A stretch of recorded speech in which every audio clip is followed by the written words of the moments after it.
अपनी कुर्सी की पेटी बांध लीजिए क्योंकि देश में एक बार फिर लॉकडाउन लगने जा रहा है। नमस्कार, मैं आपके साथ रीना झा बालियान। देश एक बार फिर संकट की ओर बढ़ रहा है। सड़कों पर एक बार फिर सन्नाटा होगा और आप घर में कैद रहने के लिए मजबूर हो जाएंगे। भारत के प्रधानमंत्री नरेंद्र मोदी ने खुद देशवासियों को इसके लिए तैयार होने के लिए कहा है, क्योंकि कोरोना काल जैसा संकट भारत पर मंडराने वाला है और पीएम मोदी ने इसके संकेत देते हुए लोगों को तैयार रहने के लिए कह दिया है। दरअसल ईरान इजरायल युद्ध के बीच पहली बार पीएम मोदी ने संसद में संबोधन दिया, जिसमें पीएम मोदी ने इस बात का जिक्र किया कि किस तरह कोरोना काल में एकजुटता से चुनौतियों का सामना किया गया था। अब फिर हमें इसी तरह तैयार रहने की जरूरत है। यानी कि सरकार ने भी हाथ खड़े कर दिए कि स्थिति उनके कंट्रोल में अब नहीं है। पीएम मोदी ने कहा कि अपनी सीट की पेटी बांध लीजिए और कोरोना काल जैसी चुनौती से निपटने के लिए एक बार फिर सबको एकजुटता के साथ तैयार होने की जरूरत है। यानी कि देश एक बार फिर लॉकडाउन की तरफ बढ़ रहा है। फिर से वही समय लौट कर आ रहा है जब कोरोना काल में प्रवासियों में अफरा तफरी मची थी। अपने राज्य जाने के लिए लोग परेशान होते नजर आए। राशन का भंडारण लोगों ने शुरू कर दिया और कई लोगों को बेरोजगार होना पड़ा था।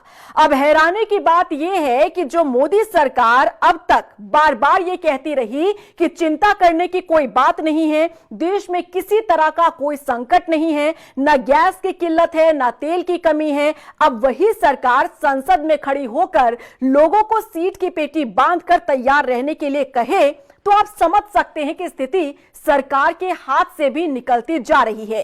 और ये वही मार्च का महीना है जब 6 साल पहले देश ने पहली बार लॉकडाउन शब्द सुना था और उस समय को जिया था। याद दिला दें कि कोरोना काल 22 मार्च 2020 का वो दौर था जब कोरोना महामारी के कारण देश में लॉकडाउन लगाया गया था। देश के प्रधानमंत्री नरेंद्र मोदी ने देश के नाम संबोधन देकर इसी तरह लोगों से कठिनाई के दौर से लड़ने के लिए कहा था और उन्होंने आह्वान किया था कि सबको एकजुट होकर इस दौर से लड़ना होगा। और अब फिर से प्रधानमंत्री मोदी का यह कहना कि संकट की इस घड़ी में अब एकजुटता के साथ आगे बढ़ें और तैयार हो जाएं, तो आप समझ जाइए कि कोरोना काल का वो लॉकडाउन देश एक बार फिर से देखने जा रहा है। क्योंकि आपको बता दें कि जिस तरह से पश्चिमी एशिया में जंग के हालात चल रहे हैं, इस पर पीएम मोदी ने पहली बार सार्वजनिक तौर पर बयान दिया है। लोकसभा में खड़े होकर 25 मिनट तक की स्पीच उन्होंने दी और कहा कि इस युद्ध के कारण दुनिया में जो कठिन हालात बने हैं उनका असर लंबे समय तक बने रहने की आशंका है। इसीलिए हमें तैयार रहना होगा, हमें एकजुट रहना होगा। पीएम मोदी ने कहा कि हम कोरोना के समय भी एकजुटता से ऐसी चुनौतियों का सामना कर चुके हैं, अब हमें फिर से उसी तरह तैयार रहने की जरूरत है। धैर्य के साथ, संयम के साथ, शांत मन से हमें हर चुनौती का मुकाबला करना है। यही हमारी पहचान है, यही हमारी ताकत है। कोरोना के समय भी एकजुटता से ऐसी चुनौतियों का सामना कर चुके हैं। अब हमें फिर से उसी तरह तैयार रहने की आवश्यकता है। धीरज के साथ, संयम के साथ, शांत मन से हमें हर चुनौती का मुकाबला करना है और यही हमारी पहचान है, यही हमारी ताकत है। और हां, हमें बहुत सावधान और सतर्क भी रहना है। हालात का फायदा उठाने वाले झूठ फैलाने का प्रयास करेंगे, ऐसे लोगों की कोशिशों को सफल नहीं होने देना है। मैं देश की सभी राज्य सरकारों से भी इस सदन के माध्यम से आग्रह करूंगा, ऐसे समय में कालाबाजारी करने वाले, जमाखोरी करने वाले एक्टिव हो जाते हैं। इसके लिए कड़ी मॉनिटरिंग जरूरी है। जहां से भी ऐसी शिकायतें आती हैं, वहां त्वरित कार्रवाई होनी चाहिए। देश की हर सरकार और देश का हर नागरिक जब मिलकर चलेंगे तो हम हर चुनौती को चुनौती दे सकते हैं। पीएम मोदी ने कहा कि सरकार की कोशिश है कि देश में तेल गैस संकट ना हो। इसके लिए 27 की जगह 41 देशों से इंपोर्ट किया जा रहा है।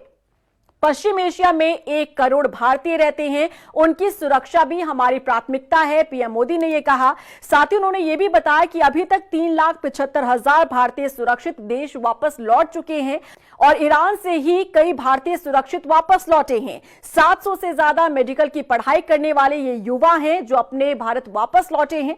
पीएम मोदी ने साथ ही कहा कि हमारे पास पर्याप्त अन्न भंडार है, आपात स्थिति से निपटने के लिए पर्याप्त इंतजाम है।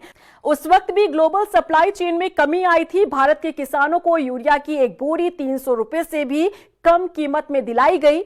तेल, गैस, फर्टिलाइजर से जुड़े जहाज भारत तक सुरक्षित पहुंचे और इसके लिए सहयोगियों से संवाद कर रहे हैं। अब प्रधानमंत्री मोदी एक तरफ कह रहे हैं कि हमारे पास भंडार है, तो दूसरी तरफ ये संकेत दे रहे हैं कि देश किस तरह से संकट की ओर आगे बढ़ रहा है। और आप पीएम मोदी के इस बयान को इस बात से जोड़ सकते हैं कि जब से ईरान इजरायल के बीच यहां पर माहौल खराब हुआ है, युद्ध की स्थिति पैदा हुई है, तब से ही भारत में कई तरह के संकट पैदा हो रहे हैं। कई जगहों से ऐसी खबरें सामने आई कि गैस की किल्लत हो रही है। कमर्शियल गैस ना मिलने की वजह से कई होटल और रेस्टोरेंट पर इसका असर पड़ता हुआ नजर आया। कई जगहों पर, कई शहरों में कई रेस्टोरेंट पर ताला लटक गया, सिर्फ इसलिए क्योंकि उनके पास कमर्शियल गैस नहीं है। बुकिंग करवाते हैं तो उनके पास नहीं पहुंच रहा है, जिसकी वजह से उनका रेस्टोरेंट बंद हो चुका है। अब एक रेस्टोरेंट बंद होना आप समझ सकते हैं कि इसका असर पूरे परिवार पर पड़ता है। और सिर्फ एक रेस्टोरेंट नहीं बल्कि कई ऐसे ढाबे, कई ऐसे होटल, कई ऐसे रेस्टोरेंट हैं जो बंद हो चुके हैं, यानी कि व्यापार उनका ठप हो चुका है। रोजी रोटी पर संकट मंडराने लगा है। अब पीएम मोदी का संबोधन जिस तरह से सामने आया है और पीएम मोदी ने जो संकट का इशारा दिया है, आप इससे समझिए कि इजरायल ईरान के बीच जो युद्ध चल रहा है, इसका कितना असर भारत पर पड़ता हुआ नजर आ रहा है। अब विस्तार से आपको बताते हैं कि युद्ध संकट का भारत पर क्या और कैसे असर पड़ रहा है। तेल और ऊर्जा की बात करें तो देखिए, भारत 85% कच्चा तेल इंपोर्ट करता है। इसमें से 60 से 65% पश्चिम एशिया से आता है। हॉर्मुज स्ट्रेट से दुनिया का 20% तेल गुजरता है और यहां भारत के 22 जहाज फंसे हुए हैं। तनाव बढ़ने से तेल की कीमतों में अच्छा खासा इजाफा हो गया है। वहीं भारतीयों की सुरक्षा को लेकर बात करें तो यहां पर देखिए, ऐसा नहीं है कि सरकार ने काम ना किया हो। पश्चिम एशिया से 80 से 90 लाख भारतीय काम वहां करते हैं और यहां से करीब 3,75,000 लोग सुरक्षित भारत वापस लौटे हैं। वहीं एलपीजी सिलेंडर की बात करें तो इसकी भी कीमत बढ़ी है। प्रीमियम पेट्रोल महंगा हुआ है। शेयर बाजार में तेल में गिरावट आई है। वहीं सामान्य पेट्रोल डीजल की कीमतें बढ़ सकती है, जैसा संकट मंडराता हुआ नजर आ रहा है। इसके मुताबिक रोजमर्रा के जो सामान है वो भी महंगे हो सकते हैं। देखिए, भारत को सालाना 8 लाख करोड़ प्लस रेमिटेंस आता है, यानी कि विदेश से आने वाला पैसा आता है। इसका 50% गल्फ देशों से आता है। अब संकट बढ़ा तो भारतीयों की नौकरी और इनकम पर भी असर पड़ेगा। जाहिर तौर पर देश में कम पैसा आएगा और इसी की चेन जो है इसी तरीके से आगे बढ़ती नजर आएगी। व्यापार और शिपिंग पर भी अच्छा खासा असर पड़ेगा।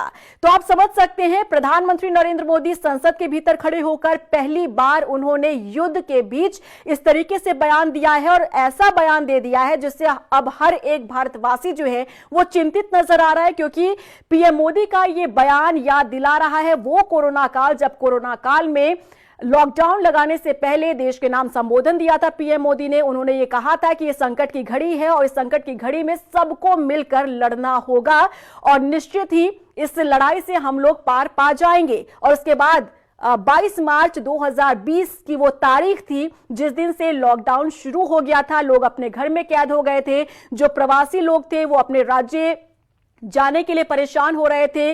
पूरी तरीके से ट्रेन के जो डिब्बे हैं वो खचाखच भरे हुए नजर आ रहे थे, क्योंकि हर कोई ये कोशिश कर रहा था कि लॉकडाउन में कैसे वो अपने राज्य सही तरह से पहुंच सके। अब प्रधानमंत्री नरेंद्र मोदी का ये बयान सामने आना कि अपनी सीट की पेटी बांध लीजिए, क्योंकि संकट की इस घड़ी में सबको तैयार रहने की जरूरत है। ठीक उसी तरीके से जब कोरोना काल में सब लोगों ने एक साथ मिलकर उस संकट से लड़ा था, तो आप समझ सकते हैं कि आखिर देश किस तरह से संकट की ओर आगे बढ़ रहा है। आपको क्या लगता है, क्या फिर से देश में लॉकडाउन लग सकता है? क्योंकि प्रधानमंत्री नरेंद्र मोदी का यह बयान यही संकेत देता हुआ नजर आ रहा है, क्योंकि कई लोगों का व्यापार भी ठप हो चुका है तेल और गैस की किल्लत के कारण। और पीएम मोदी भी कह रहे हैं कि गैस और तेल की किल्लत के कारण यहां संकट बढ़ता जा रहा है, क्योंकि कई जहाज जो है वो फंस चुके हैं जिसकी सप्लाई भारत तक होनी थी। आपको क्या लगता है, कमेंट सेक्शन में जरूर बताइएगा। नमस्कार।